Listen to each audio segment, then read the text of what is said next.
Hosted by you/Objective National 517. So, some backstory: my dad left the family and went no contact when I, 35M, was 4. My mom remarried and had 2 kids with my stepdad, Dale. Dale never treated me poorly but always made it clear that I was not his son to him. He was not my dad. My mom never tried to fix the relationship and honestly loved her new family, always seeing me as a burden. At least, that's what I thought, until it was confirmed after my freshman year of college when my mom asked me not to come home anymore. I blocked her after that phone call and have had no contact with her, my stepdad, or my half-brother since then. I still speak to my half-sister, 25F, at her insistence, but that's my only contact. It took me a long time to deal with basically being kicked out of my family. I grew to be pretty independent and thought I'd live alone until I met my fiancé, 28F, 4 years ago. We have had a great relationship, and her family welcomed me with open arms. She comes from a pretty typical suburban family, and they are great. Over the years, I've told her about my issues with my family. She has met my sister, and she never pushed for more, that is, until we started planning the wedding. When we started talking about who we would invite, I mentioned friends from college and coworkers, and she kept suggesting that I should invite my parents. At first, I thought she was just trying to gauge if I wanted to. I said I would not be inviting my parents.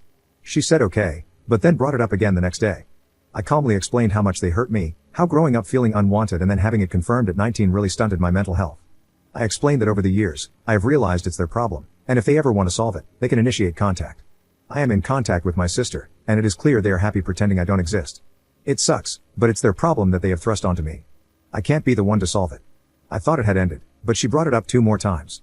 The last time was last night when we were about to start the save the dates, and she said, "Are you sure you don't want to invite your parents?"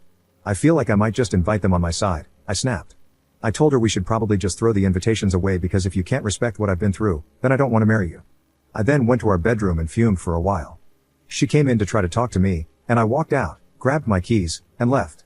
I came back around 11 p.m. after hanging with friends and slept on the couch. She left for work without a word to me, and I don't know where we stand. Her behavior is unacceptable, but I feel I may have gone too far. What do you all think? Commenter. She's already in contact with your parents. This particular kind of obliviousness doesn't start with asking permission but rather with begging forgiveness. Ops response. I don't think so. I go to dinner or talk with my sister every Thursday night, and she would hint if my mom and Dale wanted to reconcile. They don't. They honestly are happier pretending I don't exist. Update 1 day later. I'm very overwhelmed by the many thoughtful responses.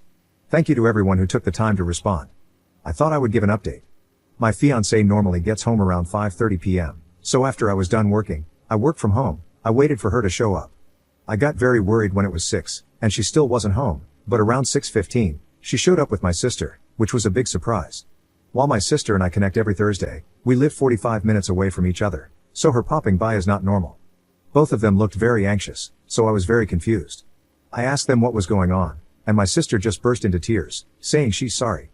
After about 5 minutes of her losing it, she started talking about the family. Apparently, when she told my mom and Dale that I got engaged, it created a rift between them. Not because they cared about me, but because my half-brother, who is 27, is still living at home, single, with no steady job. If you're thinking, wow, they kicked you out at 19 but let him stay there past the age when he could rent a car, don't worry, I said it out loud. My mom apparently wants to do the same to my half-brother, but Dale won't let her. So, they are currently separated, with my mom living with family and refusing to come back until my half-brother is out of the house. For some reason that defies all logic and reason, my sister thinks that getting an invite to my wedding will bring the family together since it was my engagement that caused the rift. At this, I blew up a bit. I told her that my engagement had nothing to do with it, that their awful parenting and poor relationship skills caused it, and not to put that crap on me. She cried even harder, and this time I was not going to console her. My fiancé was just sitting there the whole time, so while my sister was trying to pull herself together, I questioned my fiancé about this. She also teared up a bit, and told me that my sister had been telling her how I always bring up the family on our Thursdays, and that deep down, I wanted to repair the relationship. I asked how she could believe that when I was very clear that I was no contact with my family, and had never mentioned wanting to be in contact. I told her that I share everything with her and would never hold back something like this without talking to her. She's always been my sounding board. When I switched jobs last year, we talked about it every night, and her advice mattered more than anyone else's. She apologized and then wanted to show me her phone, specifically the messages between her and my sister. At this point, my sister perked up and asked her not to show the phone conversation, but my fiancé told her she was trying to save our relationship. It turns out my sister had been straight up lying about our Thursday conversations. She was saying that I was always talking about reconciling, that I would never admit it but was partially at fault too, and that I really wanted to see them all again. Every time I told my fiancé no, she would text my sister, and my sister would respond, claiming that I just couldn't be open because I was embarrassed. All of this was completely false. I would be perfectly happy never seeing any of them again. I can't believe my sister still sees them. At this point, I told my half-sister to leave and that Thursdays are cancelled.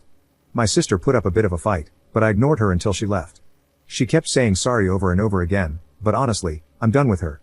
I've blocked her and will be no contact with her for the time being. It's a complete betrayal of my feelings and relationships. As for my fiancé and me, I am still very upset.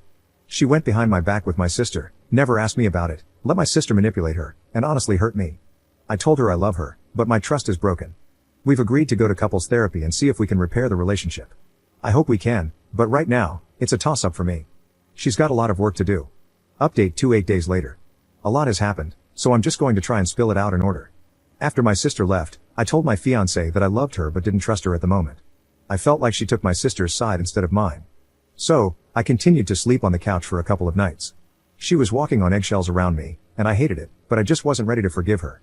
Then, on Friday night after I hung out with friends, I came home and crashed on the couch. We had had an innocuous conversation, but she did ask me to come to bed, and I told her I just wasn't ready. I woke up to use the bathroom at around 3 a.m., and she was sleeping on the floor next to me. I don't know why exactly, but it touched me deeply, and I cried a little.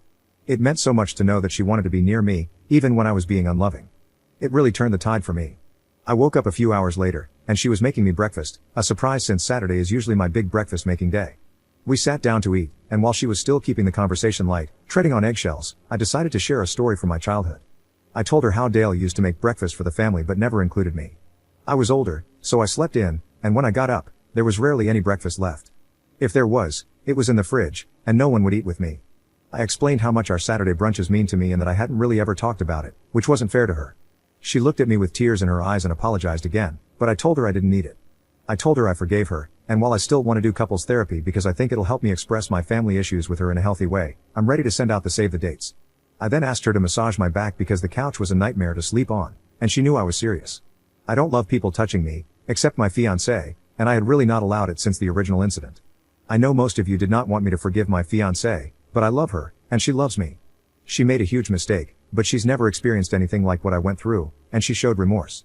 As for my sister, my mom reached out via a phone number I didn't recognize and told me I should forgive my sister. I told her to screw off, and it just confirmed my sister really never had a relationship with me at all, because if she knew me, she would know that contact with my mom would only make the situation worse. I then blocked the number. This happened Thursday evening. She tried to come by on Sunday, but my fiancé and I were out. She left a note apologizing, saying she didn't ask our mom to contact me and was sorry that she did. My fiancé wants nothing to do with my sister anymore but left the decision up to me. I told her that my sister was my family, so if she didn't want her there, she wouldn't be there. It was a bit of a jab, for sure, but she took it well and said she didn't want her there. We've been getting back to normal, but it will still take time. I think I might try individual therapy because, as I've been reflecting on everything, I'm starting to realize the family situation might be worse than I've acknowledged, and it might be time to really deal with it. The save the dates were sent out yesterday, and the wedding is still on. I'm not sure if I'll update again, but thank you all for letting me process and vent. Commenter. I don't understand. If eating breakfast on Saturday as a child was so important, why didn't you just get up early and eat with the family? Ops response. It's clear many of you have had terrific relationships with your parents or step-parents, and never had to deal with someone like Dale, who would roll his eyes, look annoyed, and say something like, looks like he's ruined daddy-kid time before looking at his other siblings.